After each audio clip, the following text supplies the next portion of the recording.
Good morning, everybody. Welcome to the program. It's Tuesday, December 1st, coming to you live from our studio in Seoul. I'm Kim Mo-kyun. Before we get started, these are the stories we're following at the top of the hour. South Korea's economy expanded at a faster than estimated pace in the third quarter, with its real gross domestic product growing 2.1% in the July to September period from the previous quarter. U.S.-based pharma company Moderna is filing for an emergency use authorization of its COVID-19 vaccine in the U.S. and Europe, claiming latest study results confirm the vaccine offers some of the strongest protection yet against the virus. And BTS' new hit single Life Goes On has soared to the top of the Billboard Hot 100, becoming the group's third chart topper stateside in just 3 months. The group also took the Hot 100 #1 seat, with a song sang predominantly in Korean for the first time in the chart's 62-year history. Our top story this morning, South Korea has posted its first quarterly GDP growth this year. According to the Bank of Korea on Tuesday, the country's real GDP in the third quarter of 2020 grew by 2.1% compared to the previous quarter. This is 0.2 percentage points higher than the third quarter GDP estimate released in October. The central bank says exports played a big part as they increased by 16%, led by automobiles and semiconductors. Manufacturing also rose by about 8%, mainly on computers, electronics, and optical products. South Korea confirmed 451 new COVID-19 cases on Tuesday, staying in the 400s for the third straight day. As part of efforts to curb the spread of the virus, beginning today, people have to observe stricter guidelines under the current social distancing level 2, especially at high-risk venues. Our Choi Won-jong reports. For 1 week starting Tuesday, much stricter and more detailed social distancing guidelines will be imposed for some facilities, while the government keeps the Greater Seoul area under level 2 social distancing. They're preparing for another wave of the pandemic during the cold winter season. Rather than implementing general prevention measures, we're trying to minimize any damage to people's daily lives through detailed prevention measures. Under the tougher distancing measures, there's a ban on gatherings in enclosed spaces. That means saunas like this one will be no longer able to operate. And people are not allowed to use saunas, but using public showers still allowed. One sauna owner said he's still worried about the current COVID-19 situation, but hopes to see some positive results. We were notified to close saunas for a while. I do think closing enclosed spaces will help prevent the virus. Tougher social distancing guidelines were also put in place for indoor sports facilities. Some indoor exercise classes such as Zumba, aerobics, indoor cycling, and kickboxing can't run until next Monday. And private music lessons for wind instruments and singing are also canceled until next Monday. But students who are preparing for college entrance exams will be exempt from this additional measure. As it's getting closer to the end of year, the government has also banned year-end events and parties, particularly at hotels, guest houses, as well as other types of accommodation. Outside the Greater Seoul area, the health authorities also raised social distancing levels 1 notch to level 1.5 for a 2-week period. But this could change depending on the local situation. Choi Won-jong, Arirang News. U.S.-based pharma company Moderna is filing for an emergency use authorization of its COVID-19 vaccine in the U.S. and Europe. It says latest study results confirm the vaccine offers perhaps some of the strongest protection yet against the virus. Our Kim Hyo-san has the details.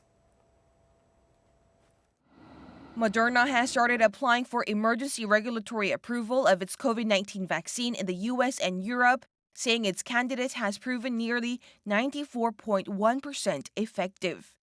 It also reported the vaccine's efficacy rate was consistent across age, race, ethnicity, and gender demographics and had a 100% success rate in preventing severe symptoms. The company explained Monday that it's filing for emergency use authorization from the U.S. Food and Drug Administration as well as conditional approval from the European Medicines Agency. This will make Moderna's vaccine the second one likely to receive emergency use authorization in the U.S. this year, followed by Pfizer, which filed for the approval after confirming that its vaccine candidate is 95% effective. The development comes as Washington's health secretary explained to CBS News that if approved, vaccines could be available before Christmas. He also added governors would be given the discretion to decide which segments of the population would be first in line to receive them. UK Prime Minister Boris Johnson also hinted Monday that the vaccines could be available in a matter of weeks. And, this could, if we're lucky, if everything goes right, this could be available just in a few weeks. And this could, and I stress could, really be the salvation for humanity, these vaccines, not just this one, but obviously all the vaccines that are currently being developed. He explained the UK is taking a so-called twin approach, where the rollout of the vaccine coincides with mass testing, enabling Britain to contain the virus while opening up the economy at the same time. Kim Hye-san, Arirang News. Now, with the festive season approaching, Europe is seeing a fierce debate over the easing of restrictions, with disputes arising within countries themselves as well as between nations in the region. The continent is still grappling the second wave of COVID-19. Our Lee Kyung-eun has more.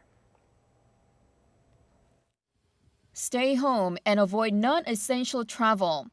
That's the general message by Germany for the holiday season as it grapples with a COVID-19 resurgence.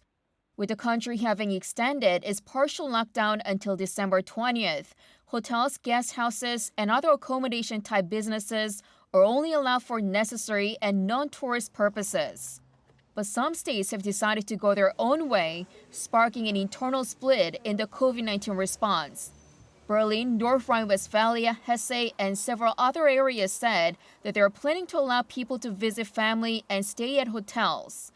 Other states are set to join the move. German Chancellor Angela Merkel responded with criticism, saying the states risk worsening the resurgence and that she couldn't understand their decisions.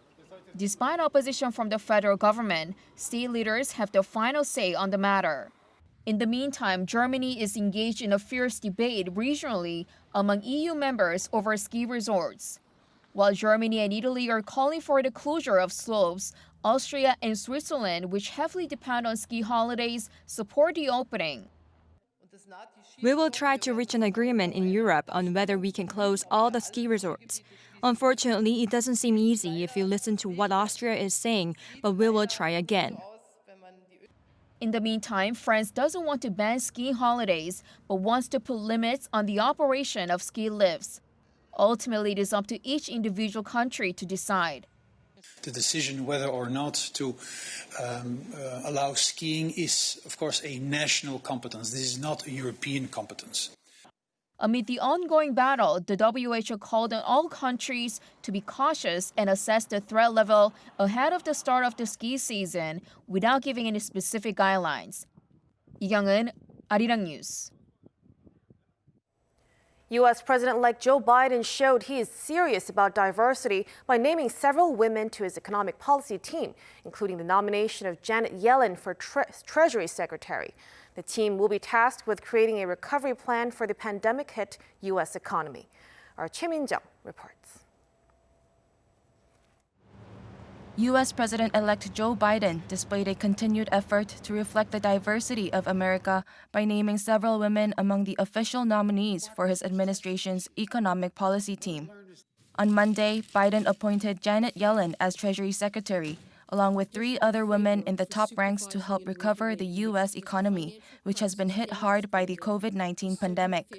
Yellen had previously served as the first female Federal Reserve Chair and as senior economic advisor for former President Bill Clinton. If confirmed by the Senate, Yellen would make history as the first woman to lead the department in 231 years. The hearing for Yellen could take place before Inauguration Day on January 20th. Along with Yellen, the incoming administration has also appointed 3 women to serve as top economic leaders. Neera Tanden was appointed as Director of the Office of Management and Budget. Tanden will be the first woman of color and first South Asian American to direct the department if confirmed by the Senate. Biden also named Cecilia Rouse, a top Princeton economist, as the chair of Council of Economic Advisors. If confirmed, she would be the first woman of color to lead the team. Heather Boucher is also expected to serve on the council with Rouse. Wally Adeyemo was also nominated as the first African-American Deputy Treasury Secretary, with Brian Dees making up the team as head of the National Economic Council. Choi Min-dong, Arirang News. South Korea and the U.S. have restarted their defense cost-sharing negotiations, which have been stalled for months. During a virtual meeting Monday, Seoul's chief negotiator Chung Eun-bo and his American counterpart Donna Welton agreed to closely work together to reach as early as possible an agreement that's equitable and mutually acceptable. Officials from Seoul's foreign and defense ministries also took part, as did their American counterparts. These were the first official talks between Seoul and Washington over cost sharing since the November 3rd U.S. presidential election. Another day of making history for South Korea's most famous music act. BTS sailed to #1 in the Billboard Hot 100 single chart in the U.S. with their latest offering, Life Goes On. It's a first because it's only single song predominantly in Korean to top the chart. Our Lee Seung-jae reports. The Billboard Hot 100 #1 records keep racking up. BTS's new hit single, Life Goes On, has soared to the top of the Billboard Hot 100, becoming the group's third chart topper stateside in just 3 months. But Life Goes On makes history, as it's also the first Hot 100 #1 in the chart's 62-year history, sung predominantly in Korean. Savage Love with Josh 685 and Jason Derulo, as well as their previous single Dynamite, were sung in English. Psy's Gangnam Style was previously the highest Hot 100 single to be sung predominantly in Korean. It reached #2 in 2012. As well as topping the Hot 100 chart, B, the latest album by BTS, landed at #1 on the Billboard 200, becoming the group's 5th album to top Billboard's main album chart. After its release on November 20th, sales accounted for 242,000 equivalent album units in the span of just a week. 2020 is certainly a year to remember for BTS, as they also became the first South Korean group to be nominated in the Best Pop Duo Group Performance category for the upcoming Grammy Awards. Lee Seung-jae, Arirang News. The ASEAN Film Festival 2020 will be held online from Saturday in an effort to bolster cultural exchanges between South Korea and the ASEAN member nations. During the 9-day event, people in South Korea will have free access to 20 films from 10 ASEAN countries via online platforms such as Naver TV and Facebook. The event also has Q&A sessions with directors and discussions with film critics.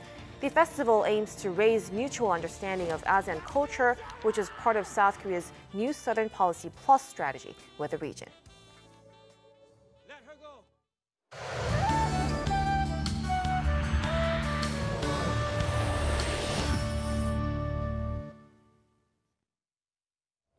Good morning. It's an icy cold start to the first day of December.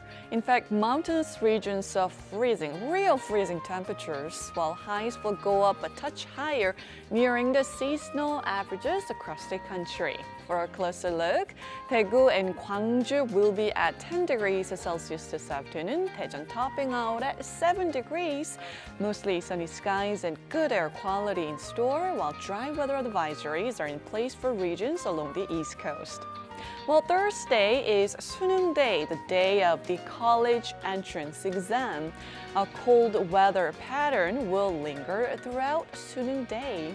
In fact, test takers will want to dress in many layers because ventilation purposes, windows will be opened frequently during breaks. Southern provinces, meanwhile, will have more bearable temperatures, though. That's Korea for you, and here's a look at the weather conditions around the world.